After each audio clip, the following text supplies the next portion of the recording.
With over half of enterprise security budgets going towards detection and response in 2020, the challenge is investing in solutions that can migrate and scale with your business. ExtraHop helps security teams spot threats up to 95% faster and respond 60% more efficiently in hybrid and multi-cloud environments with cloud-native network detection and response. Kick the tires in the full product demo at securityweekly.com/ExtraHop. Deepwatch provides innovative managed security services that empower organizations to be more resilient against today's evolving cyber threats. Deepwatch offers game-changing capabilities in managed detection and response, managed endpoint detection and response, and vulnerability management, all delivered through a unique squad model, a dedicated group of security experts that works directly with each client. From managed security operations to threat hunting to continuous measurement of security readiness, Deepwatch is advancing the service of managed security. Measure your SecOps maturity for free by visiting securityweekly.com/Deepwatch. Welcome back to Business Security Weekly. I am your host, Matt Alderman, joined by Paul Asadorian, Jason Albuquerque, Michael Santarcangelo, and Sam Estrella. It's official. Security Weekly, in partnership with CyberRisk Alliance, is excited to present Security Weekly Unlocked on December 10th, 2020. The inaugural edition of Security Weekly Unlock also celebrates Security Weekly's 15th anniversary. Registration will open soon, but call for speakers is now open. Visit securityweekly.com/unlock to submit your speaking session. Also, Security Weekly is ramping up our webcast and technical training schedule for the rest of 2020. In our next webcast, you will learn how to reduce the blast radius of your cloud infrastructure. Visit securityweekly.com/webcast to see what we have coming up, or visit securityweekly.com/on-demand for all of our previously recorded webcasts. All right, let me set the stage for this segment. After the acquisition of Security Weekly by CyberRisk Alliance, a few of our listeners requested a segment with Mr. Santarcangelo to discuss the acquisition on this show. So we decided to enable that, and Michael was gracious enough to come on and do this with us. But since Sam was also a huge part of the process during the acquisition, we've also invited her on to the show. I think, this is your second episode on Security Weekly, Sam? Yep. Me and Johnny and Joe actually went on Secure Digital Life with Doug and Russ. I think the second to last episode that they did, talking about producing the podcast. So this is my second on-camera debut. Yeah, this one's going to be fun, too, because we get into the details a little bit on the anatomy of an acquisition. So, Michael, I'm going to turn it over to you. You drive, we'll answer. I love it. You know what? And let me start, too. Maybe it's Pavlov here, but just wanted to celebrate and toast to the success of everybody. We'll unpack it, of course, as we always did. But I just, let me enjoy that for a second. Mm-hmm. I know. I wish I had bourbon. And I know it's Monday. It's early in the week. It's but it's not iced tea, and it's reminding me of all the good times and all the success. So, love, right? Come on, we love breaking these types of things down. So we're gonna do that again here, and what we'll do is we'll level set. We'll talk about what happened, just so everybody is talking about the same things, and then we'll go unpack it. Paul, people always commented that they enjoyed it when you and I shared our journeys, how we were doing, what we were feeling, the emotion. We're going to get a chance in this segment to go through all that type of stuff. So let's go over just the high level stuff. By this point, hopefully people have had a chance to read it, but sometimes you read the announcements and you say, wait, what does that mean? And of course, we're going to get to unpack all that, but the CyberRisk Alliance has acquired Security Weekly. So what that means is that Security Weekly got a return on their investment, right? Blood, sweat, and beers.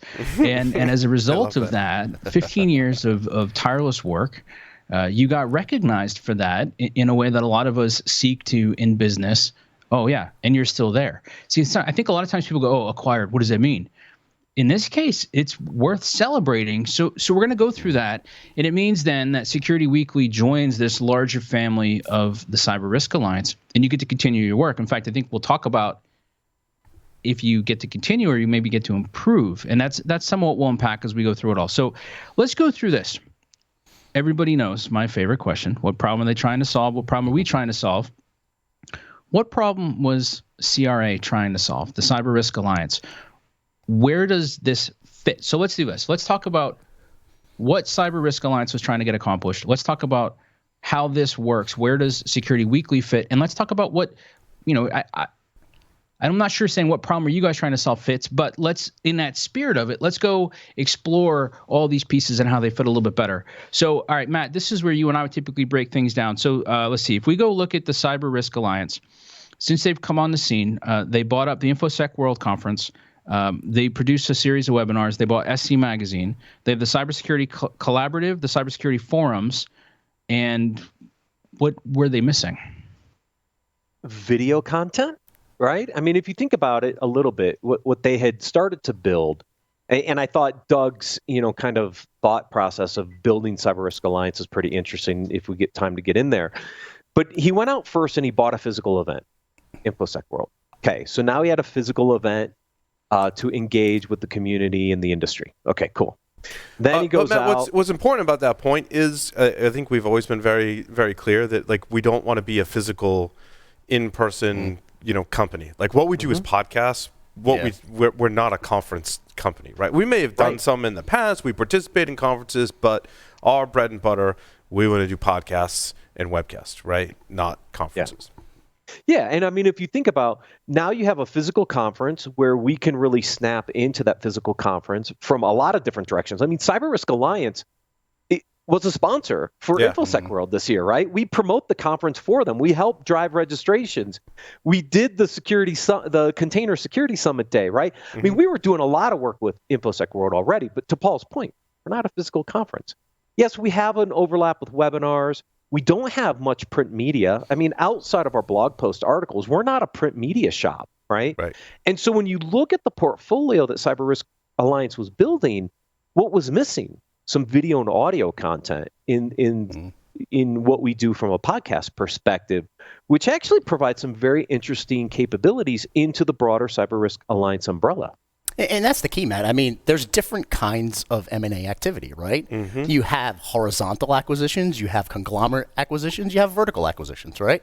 And you have to understand the reason why. This I look at like a vertical acquisition because they're technically in the same industry, but they're in a different place in the supply chain. Complementary, but right. So they needed to add this into their portfolio and plus get the additional distribution channel of Security Weekly. And we've covered all these acquisitions, right? And sometimes we cover it as analysts as a very positive thing. Sometimes it's a very negative thing. Sometimes somewhere in between. It could be, well, they were struggling and they got acquired because they were struggling, right? And obviously that wasn't the case here. The case here, we were a very complementary business to the portfolio Doug was building.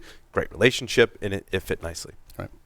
Well, you know what I haven't heard you guys talk about yet, too, that I think is really important. And Paul, this is one of the things that I always enjoyed about working with you is it's that strong connection to the community. I think we've talked about some of the behind the scenes before, but I still loved sitting in the office talking to vendors with you. We have very different approaches, and we tag team so effortlessly that by the end, we're hand waving to each other, nodding heads, putting it on mute, asking questions, and by the end, what I always loved was if somebody didn't fit, they didn't come on the air. If they didn't fit, they weren't a sponsor. And I think when you then look at the CyberRisk Alliance overall, having somebody who has that sort of hard-fought experience and that reputation and that connection to a community, not just the industry, right? We used to talk about bridging the industry and the community together.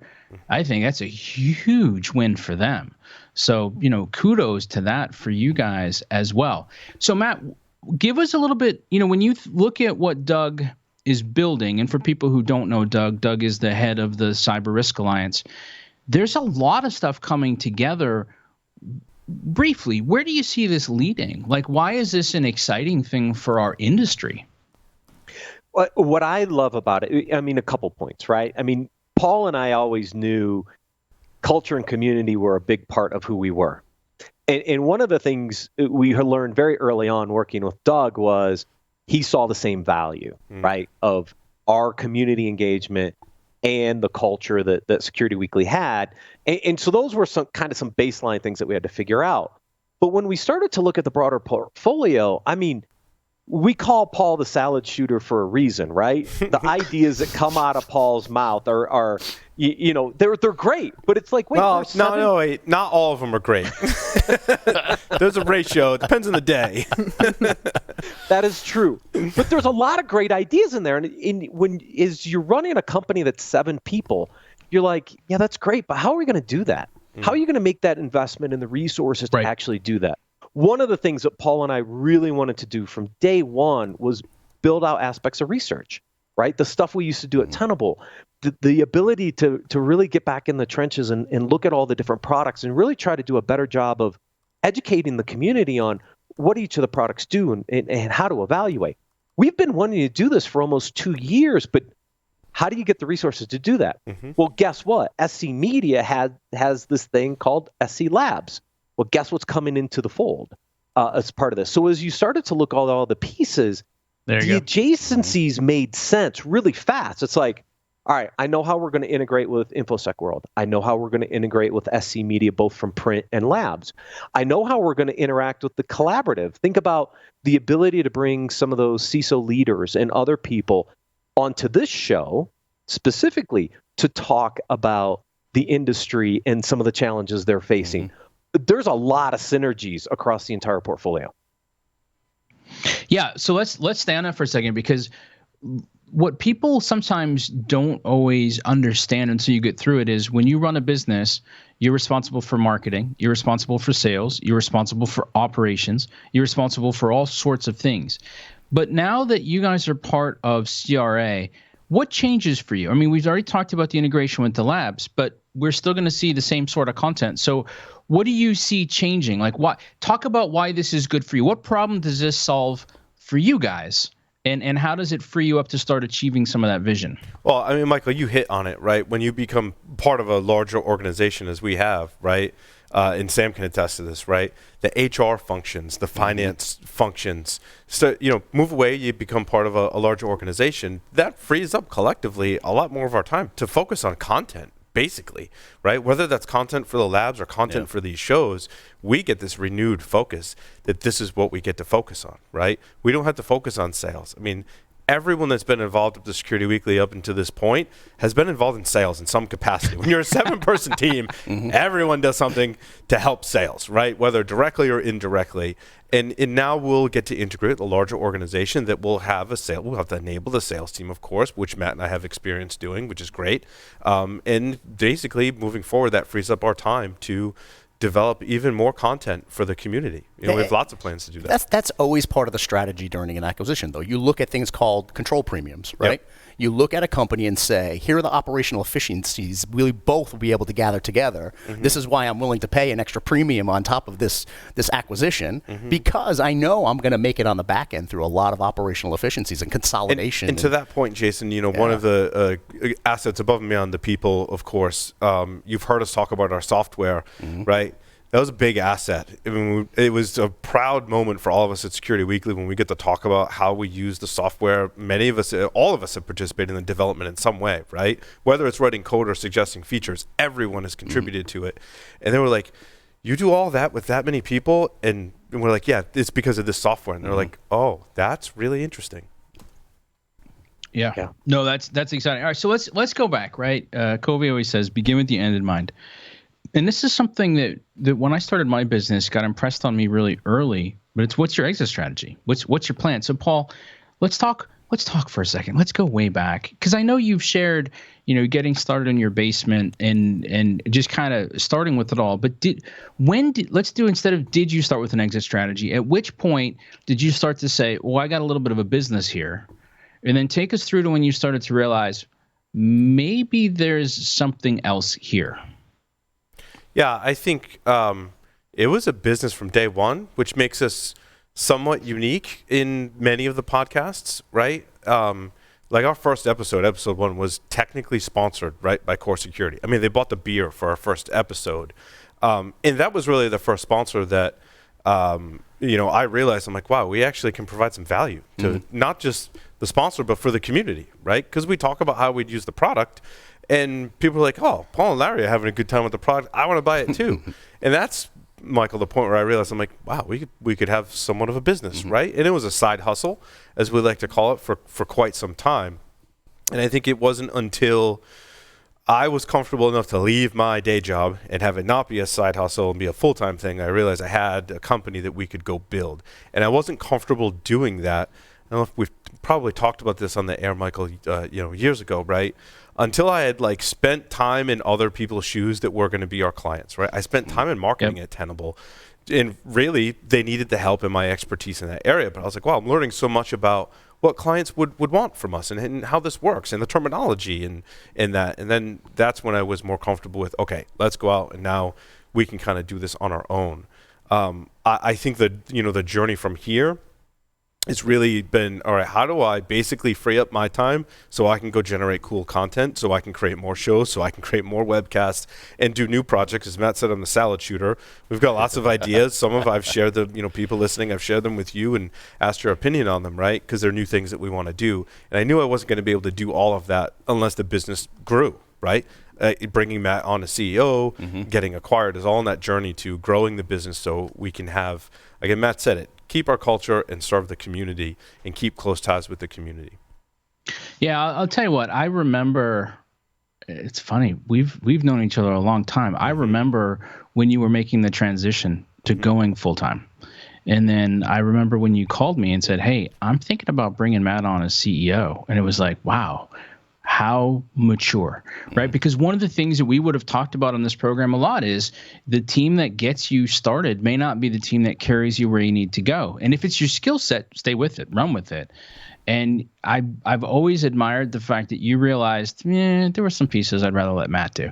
And I mean, gosh, Matt, you and I have been on parts of this program and discussing these things as long as I can remember. So it was obviously a no-brainer, because what's interesting about this, I don't know how many people realize that you guys have a good friendship, right? So it's, it's one of those things where sometimes it's rare for friends to work together, but I think because you guys met, maybe you guys comment on it, but because you guys met in a business type capacity and became friends, I think that made it easier. I mean, it was always enjoyable for me to work with all of you, and I've always enjoyed, to your point, that culture, it always fit.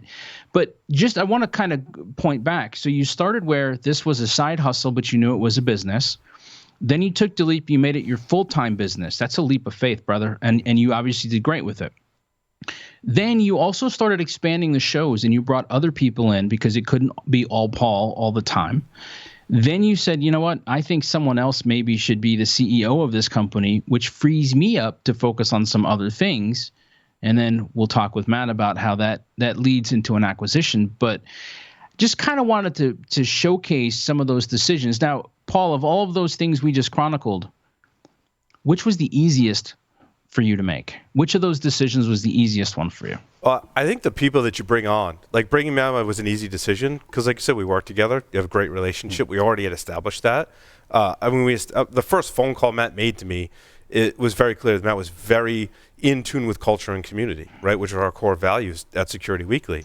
And so it's easy to bring friends on. I mean, gosh, Larry and I have been friends for how long, right? And so when you're building a business, bringing in people who are friends and still want to work with you, right, that's a testament right there. And what's interesting is that carries forward into CRA. If you look at the folks that Doug has put on his team that we now work with on a daily basis, they've all worked together in previous roles for a really long time. They've all been friends together. I'm like, the fact that you all still want to work together is a testament, because that's kind of how we roll at Security Weekly, right? Again, think about how long Larry was on episode 1, right? And many of our hosts we were all friends. I mean, that's just kind of how it works. That's the strength and the trust, though, right? Yeah. You've built a strong relationship. You have that foundation of trust. Yep. And now you guys can work together and make something successful. All right, so let's go back, because people then want to say, okay, how does this happen? Is it you get a call out of the blue one day? So I kind of enjoyed talking about this, Matt, with you last week. Give us a little bit of the timeline here, and I want to point out to everybody, this started long before COVID-19. This wasn't something that happened like, oh, it's a pandemic, let's see if we can get acquired. In fact, I don't think that necessarily would have been an option. So in case anybody was worried about it, nope, this was something that was, I'm going to say, both in the works and not really in the works at the same time. So Matt, talk to us about that first conversation that you and Paul had when you guys got a chance to meet Doug. How did that unfold? When did that happen?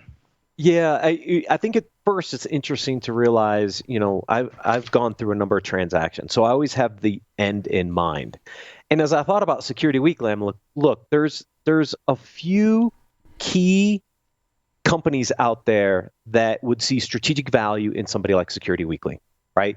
CyberRisk Alliance was one, EC Council, UBM, now Informa, right? There were some kind of strategic relationships out there.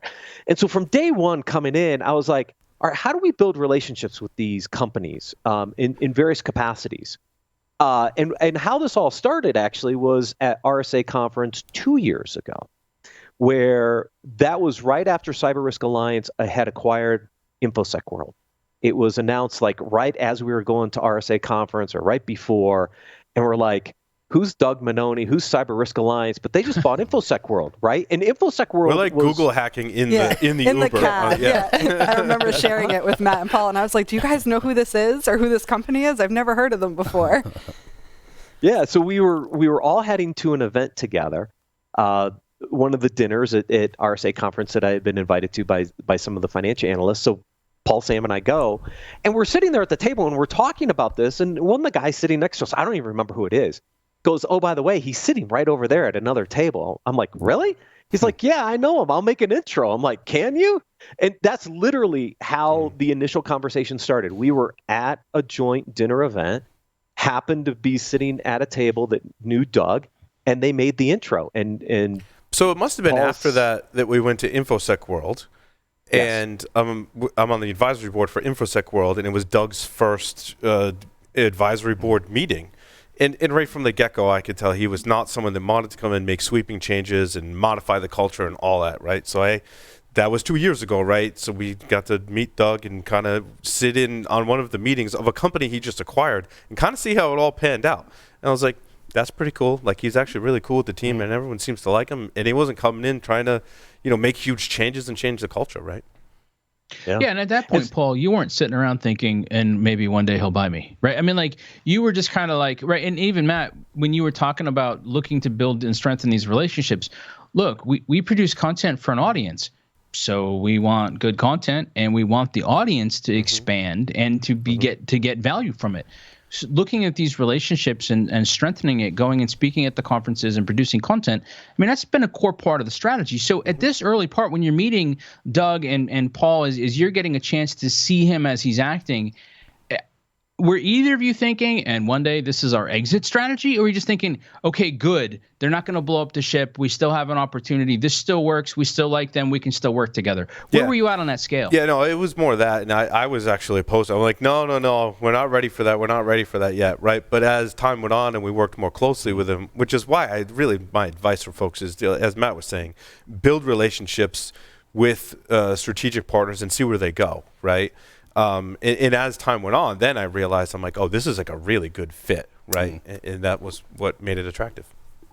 Yeah, I mean, you didn't know who your exit partner was going to be. What you wanted to do was build strategic relationships with these other media entities to figure out, is this a potential or not? And as we worked more with CyberRisk Alliance, what became more apparent, I think, for Paul and me over time was, this is a really good fit.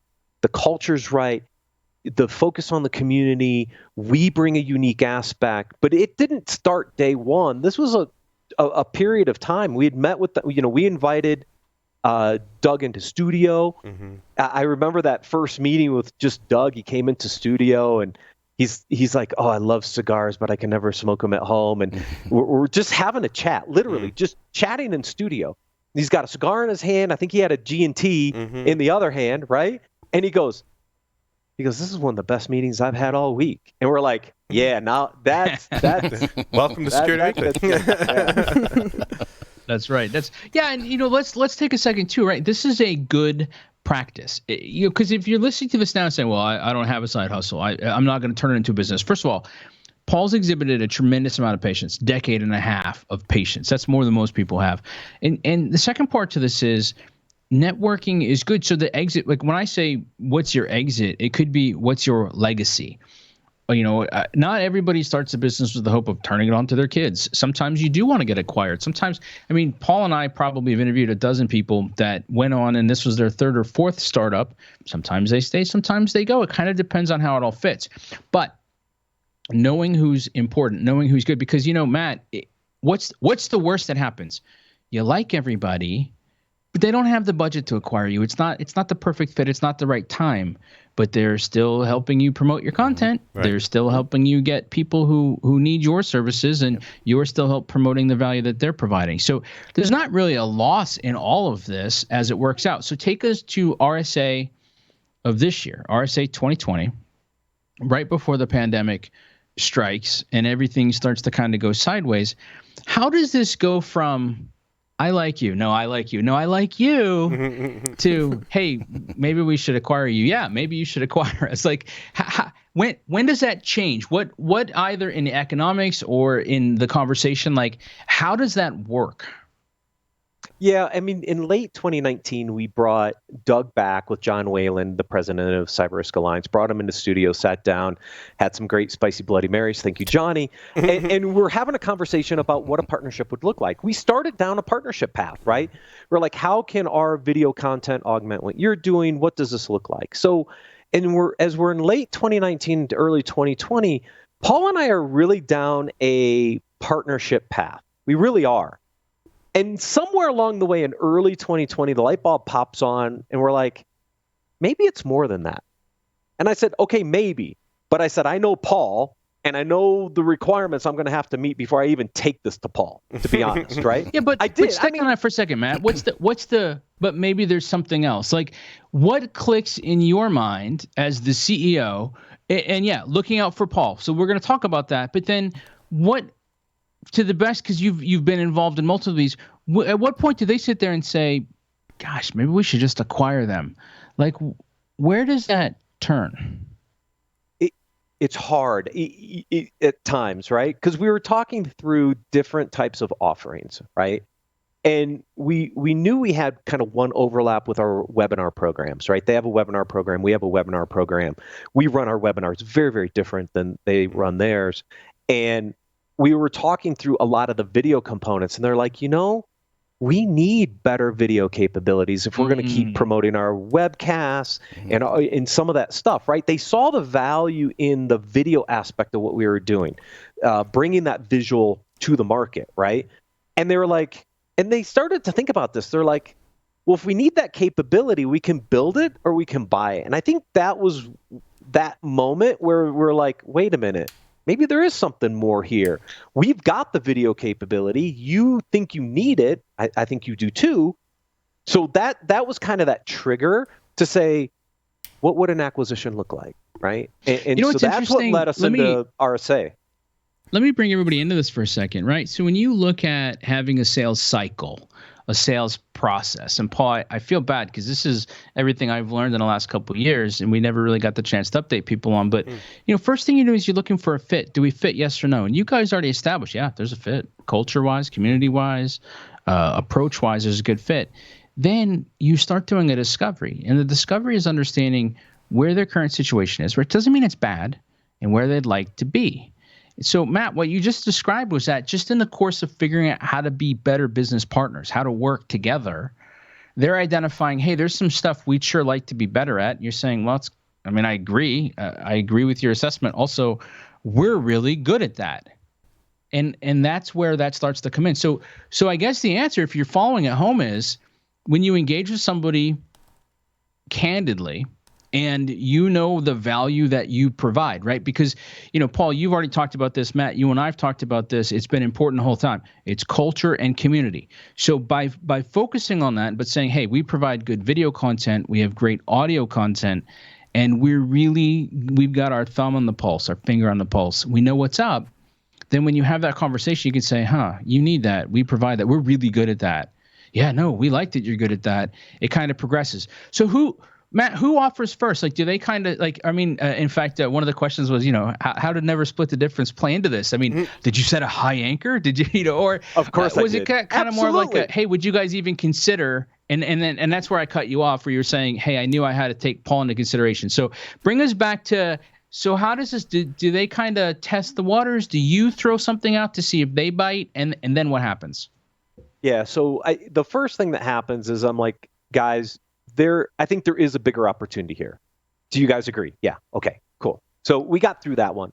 The next question was, all right, what does a structure look like? What does a number look like, right? And of course you go high, right? And I have my rationale behind the number from day one. I always knew, based on where our business was pacing, from a revenue and a profitability standpoint, I kind of knew, kind of how I would put value on top of the business. And I knew that if we didn't get to a number high enough, Paul's like, yeah, I'll just keep doing this until I'm old and strolling into the studio and doing my podcast thing. So I had to put a pretty big bogey out there. And it opened up a dialogue that was very interesting because, when you look at how do you value your company, right? You can value it on revenue, you can value it on profit. Well, they're a media company. They're going after profit, right? So you better know your EBITDA numbers. You better know what kind of valuation the media market's going to put on an acquisition, because it's not a traditional technology product purchase per se, right? And so the expectations around valuations are very different. It's not. We are a cybersecurity company, but we're not a cybersecurity, right? It's also a media component, which I want to get in before the end of the segment, but there was rationale behind doing this deal in staying a media company, right, and preserving what we do for the community. But Matt, continue. Just hit it, Paul. Hit it now. Hit it now in case we run out of time. If we're looking what's happening with content today, whether you're a small content provider, large content provider, if you're not in control of your own content and distribution for that content, it could very much go away tomorrow with no recourse, right? It's happened to us over the years. It's happened to many of us watching and listening, right? Your YouTube video is there one day and the next day it's gone. Your podcast is there and the next day it's gone. This happens to the smallest content providers. It happens to the Joe Rogans of the world, right? And I wanted a safety net and umbrella to say, let's partner with a media company, which is why, Matt, we're looking at strategic partnerships, right? If at least the acquisition, cool. If everything's in line, we'll do that. But I wanted a larger company to help us preserve our media and be out there and be less reliant on other media platforms to distribute our content. I felt that was very, very important. And we've already started doing that. You'll see our videos coming off S3, right? So let's go through this. So Matt, and then Sam, I've got the same question for you. So Matt, when this started to materialize, how did you bring it to Paul? Paul, what was your reaction? Sam, obviously they clued you into it early because you run the books. You're in charge of operations. What was your reaction? So Matt, set us up for it. Paul will go to you for the reaction. Sam, we'll go to you for reaction. Yeah. So at RSA Conference 2020, I sit down with John and Doug, and we hammer through the structure of an LOI, letter of intent. That starts the process, right? They come forward with a letter of intent outlining the structure of the deal. That came literally right after RSA Conference ended earlier this year. And so the first thing I did is I took that to Paul and I said, we've been having conversations. Here's here's kind of the structure of that deal. And, I had to hit a couple bars to make sure Paul was in. And I think I did that because Paul's like, yeah, this is something we should consider. Yeah, that was basically my first. I was like, yeah, that's not bad, right? Kind of, being kind of candid about it. But, there were certain things that I think helped flip the table. I don't know how much we can talk about the labs thing publicly. We've kind of hinted towards it, but to me, that was kind of, that's what put me over the line of going, yeah, we should definitely do this, right? And everything looked great, but I was like, wait, Matt and I did this labs thing before, and now we get to do it again, right? And we get to have backing by it, and it's something we know how to do, and it's something that's really fun. I mean, other than being like a ridiculous podcast host and eccentric podcast host, I think is how I put it to my neighbors and stuff, right? The other most fun job I ever had was working for Matt at Tenable, where I got to evaluate things. And I know when you put it like that, it doesn't sound great, but it really is super cool. You get labs and you get to test product and you get to guide people about what they should do, whether they should purchase a product or not, right? Like, that was really cool. And we got to do that as part of this deal that was built in that we're going to do things like that, not to give too much away too soon. So no hesitation at all, Paul? No, like, no, this is my baby. I'm not letting it go. Yeah, I mean, early on, I was like, yeah, no. I mean, I said no for a while, actually, at first. I was like, yeah, no. The LOI sat there for almost 2 weeks, I think, before Paul finally signed off on it. Yeah, it took a couple weeks. Yeah, but from there, I was very comfortable in it. And I did just speaking to the process that I had never been through before. We had a lot of fun with the CRA team throughout the whole process, and it made me feel much better about the deal. Like going through the whole process, because you, if those of you that haven't been through it, right, you meet with people and you lift the curtain, right, and you show them how, like, this is how we do business. This is our software that we built. Here's everything that we built. Here's what we're planning. And they were really impressed by it. We got to see how CRA did things, and I'm impressed with the team, with the background of some of the team. I think it's Dave Kay that said he worked for PC Magazine when they did evaluations. So I was impressed with the team, and we had a lot of laughs along the way, which just made it, when it came time to announce, I was ecstatic, because I'm like, yeah, no, this is a team we really like working with already, because we've been through all this together. Sam, when did I bring it to you? What was your first thought, and when did you start to get excited? So they probably brought it to me, I want to say a couple of weeks or maybe a month after we came back from RSA. So it was pretty early in March. And of course, right after COVID had hit and the world as we all knew it changed completely for everyone. So at first, I was a little surprised that it happened as soon as it did. I'm a little nosy, and I manage everyone's calendars anyways. I was going to say, she knew. I kind of knew it was coming down the pipeline. Yeah. I also got to drive Doug's Maserati one of the times he came in studio, so I was like, I think he's trying to warm up to the rest of the team too. So we had fun with that.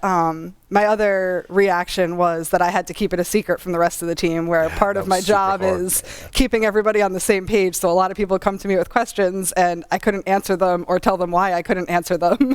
Just hang on, we'll know soon. But yeah, I was excited from the get-go. I mean, it's been awesome working for a small startup company. I don't really enjoy working for big corporations, but we're still a pretty small team. I think it's 67 or something now with us. So. I would definitely not classify CRA as a large corporation. No, definitely not. No, definitely not. And Doug seems to fit in very well. From the first time that he came to visit us, he loved the culture that we have and the hospitality that we show to anyone that comes to the studio, and how we all just hang out and have a good time while we work. And that's what my thought was when I used to do the bookkeeping for Paul when I worked at the accounting firm. And I came in one week and he's like, do you want to come work for us? And I was like, yeah, definitely. And it's been a lot of fun ever since. No, that's a good point. And, I don't know how often we got to go show people what it was like, but to the entire team's credit, you're set up professionally, including shout out to Johnny in the back office right now, making sure all this is running properly. This is a long way, Paul, from sitting in your basement with Larry recording your first episode. Yep. And it was there's Johnny Blaze, and it was good back then. It's good today, but you guys consistently and continually advanced. You improved, you invested, you did all type of stuff, and so that's fantastic. So we got a couple minutes left. Let's talk about this real quick, because Paul, you started to hint at this, and I just want to put it out there. So this letter of intent gets signed, or this interest gets signed. Now, typically, people say, "Oh, that means they're going to do all sorts of due diligence on you." We can talk about that, but what due diligence did you guys do with CRA to say, "Yeah, this is a good fit for us"? Was there anything specific that you asked, anything that you thought, oh, based on all the interviews we've done, I need to ask this question? Like, how did you handle that? Yeah, it was kind of piecemeal. I mean, we asked a lot of questions along the way, and I think that, certainly my strategy was to just develop relationships with the people on the team and see how we felt about them. And, as I said, like, it was just awesome. Like, talking about all of our stuff and asking them questions about their technology and how they handled things and what their backgrounds were, like, it was a good fit all around. So I'd say most of our due diligence, Matt, and you can chime in here, right, was on those calls where we were going through the due diligence process in both directions and just, asking each other questions. Yeah, CyberRisk Alliance is a unique entity. It's backed by a private equity firm. I wanted to understand kind of the structure of the company, because it is a little different than companies I've worked for in the past. It had funding when it came about, and it's acquired basically all of its business units. It didn't start with anything other than really Doug and the private equity firm. So I wanted to really dig in, understand the structure and the backing of the company, because I also wanted to make sure we were set up for long-term success under the umbrella. Which we definitely are, don't get me wrong, but that's where I spent a little more time on the business side, digging into CyberRisk Alliance a bit. No, I dig that. And some of we're going to run out of time, but Matt, you and I touched on it. I just want to help people understand. So they start doing a due diligence. Sam, you work with everybody. You give them what they need in order to take a look at the accrual method versus the cash method. We don't need to spend a ton of time on that. Here's the basics. Most small businesses will use a cash method because it's a single entry and you book the cash when you get it. When you move to accrual or GAAP, general accounting principles, there's an extra A in there. What happens then is you have double entry for everything. Public companies that are investing, they prefer that because you're looking at your expenses and your revenue at the same time. It gives you a much different perspective of everything. So first of all, the fact that you guys went through that is impressive. The fact that you guys went through that successfully is not surprising, but it's impressive. But then also you've got to maintain your pacing. So here we are in a pandemic year. People are losing pipeline everywhere. Everything's contracting. The world is trying to figure it out. We're reeling from this. And by the way, P.S., you still have to sell because they're not they like you guys, of course, and they're buying you because you're likable and you're creating content and that creates value, but also you're profitable. You investing in you doesn't lose money. You're adding to what they're trying to do. And OPS, you're also making money. Matt, what was that like? Lots of alcohol. Stressful. A ton. We got through the due diligence part actually pretty quickly. Oh yeah, props to my wizards of finance that I called Matt and Sam. Yeah, right? So I knew that process was going to go. Before it started, I'm like, well, you're going to work with Matt and Sam, and we know our attorney and our accountant or the extended wizards of finance team, and I'm like, yeah, I'm not surprised this is going well because I chose people specifically to fill those roles where I knew it wasn't my strong suit, right? Like I like to write code and reverse engineer stuff, but they're the wizards of finance. Yeah, and typically it would have been easier and I would have been much more organized, but working from home and sometimes working in the studio, there was stuff on like 5 different computers, stuff printed in the office, stuff at home. So getting that all together and sent over to them definitely took some extra work while still running all the podcasts and doing Security Weekly Virtual Hacker Summer Camp and everything else that we do. Yeah. So due diligence went pretty smooth, actually, to be honest with you. I mean, yeah, this is about 6 months, right, Matt? Yeah, basically. Yeah, roughly. From March to September? Due diligence was done in June, I think. Early June. Yeah, late May, early June. Due diligence was done. Then it was all about sales pacing, right? Mm-hmm. As you said, we were in the middle of COVID-19, and some of our prospects and sponsors were losing budgets, right? And there was a big shift from physical events to virtual activities. A lot of people were waiting for refunds to come back from the physical events before they had the money to spend on new stuff. Because what do you do when you don't know if a professional sports team is going to actually have professional sports events and you've got money invested in there, right? There was a time where people didn't know what was going to happen, right? Right. And so you saw a big lockdown April, May, June. Not a lot of people were spending. So now you finished due diligence, but now your sales pacing's off. So July and August was just literally heads down on keeping our sales pacing numbers where they needed to be to get to finish things through. And Paul knows the stresses some weeks I was under. Thank goodness we like our cigars and our alcohol because it bridged a number of weekends for me. Mm-hmm. My wife's like, "Are you?" It probably doesn't hurt that you're in Colorado either, right, Matt? Yeah, that's true.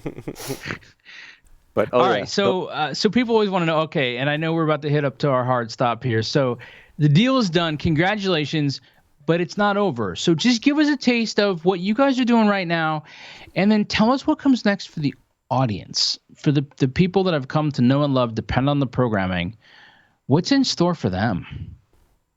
Yeah, so the first thing is obviously we've got to get our CRM into their CRM so I can enable their sales team so all of CRA can sell Security Weekly. So that's an interesting migration from HubSpot into their system called Naviga. Sam has spent a lot of time on the financial accounting side, the benefit side, the HR side, because Sam doesn't have to do that going forward with Security Weekly. So that transition has already begun.